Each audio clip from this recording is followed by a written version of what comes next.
C'est l'heure à présent du journal de la culture et nous accueillons en plateau Vali. Bonjour Vali. Bonjour Elisabeth. Les Oscars auront lieu le 24 février, bientôt donc à Los Angeles. En quoi ça vous concerne au juste? Oui, parce que normalement ma domaine est musique. Hein. Oui, mais ça m'intéresse parce que j'adore les belles histoires et celle de Sixto Rodriguez ressemble à un conte de fées. C'est un artiste qui est originaire de Michigan, qui a sorti 2 albums au début des années 70. Je crois qu'on a beaucoup parlé sur France 24. Il récolte 2 échecs commerciaux. Il est obligé de trouver du boulot dans la construction de bâtiments pour pouvoir élever ces 3 jeunes filles. Mais sans qu'il sache, sa musique voyage en Afrique du Sud, où on lui voue une culte sans précédent. Il devient un symbole même de l'anti-apartheid. Son premier album se vend à plus de 500 000 exemplaires. Alors, les rumeurs circulent comme quoi il serait mort, que ce serait suicide même sur scène. Mais 2 personnes sont parties à sa recherche et ils l'ont trouvé, figurez-vous. Et son histoire est devenue un documentaire qui s'appelle « À la recherche de Sugarman », réalisé par le Suédois Malik Bendjalloul. Ce documentaire est nommé aux Oscars pour meilleur film documentaire. Il a même récolté ce week-end un BAFTA, qui est un équivalent des Oscars anglais. Le vent de la BO a décollé et à plus de 70 ans, Sixto Rodriguez reprend la route. Il va faire un tournée mondiale à guichet fermé. Voici un extrait de la bande-annonce du film. If ever there is an air of intrigue and mystery around a pop artist, it is around the artist known as Rodriguez. We thought he was like the inner city poet. He was this wandering spirit around the city. He's like a wise man, a prophet. How many records do you think he sold in America? In America, 6. Born in a troubled city.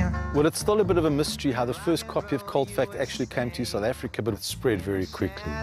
To many of us South Africans, he was the soundtrack to our lives. Everybody I knew had his records. The message it had was be anti-establishment. Really, the first opposition to apartheid, they'll tell you that they were influenced by Rodriguez. But nobody knew anything about him. He was a mystery. Ils sont bel et bien vivants aussi. Le groupe américain Hills est de retour avec un nouvel album. Mélancolie, humour noire et mélodie qui tue sont les adjectifs qui décrivent vraiment la musique des Hills, derrière lesquels il y a Mark Oliver Elvet. Il est aussi connu sous le nom de E. D'abord, un artiste solo, il monte son groupe en 1995 et signe sur le label DreamWorks. C'était le nouveau label. Novocaine for the Soul a fait le tour du monde à cette époque. Wonderful, Glorious et leur 10e album. Il a été enregistré dans le nouveau studio de E, qui s'appelle The Compound. Il s'est entouré de ses musiciens de tournée et chaque séance est une occasion d'essayer toutes les idées qui leur passaient par la tête. L'album est superbe et pour les fans des Hills comme moi, ils vont vraiment retrouver le E comme on aime, qui chante ses chansons, et on va écouter et voir son clip politiquement incorrect qui s'appelle New Alphabet des Hills.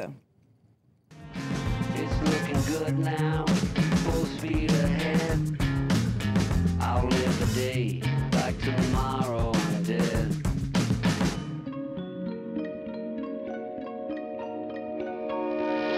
When the world stops making sense, just taking what you can get. When the people on the street start looking like silhouettes. When the words just sound like noise, I need a new alphabet.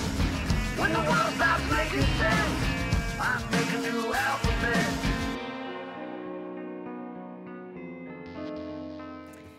Chaque semaine, c'est un peu l'une de vos spécialités. Vous nous présentez l'une de vos découvertes musicales. Aujourd'hui, il s'agit d'un Israélien, Asaf Avidan.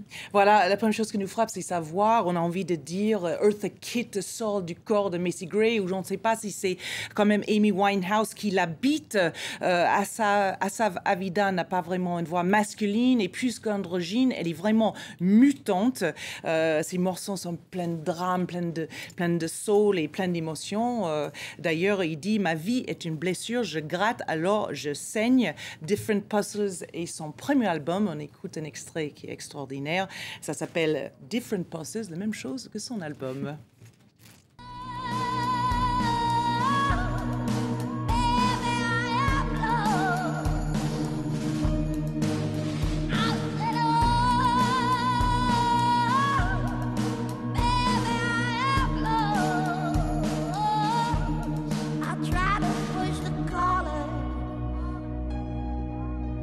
Prison back to white.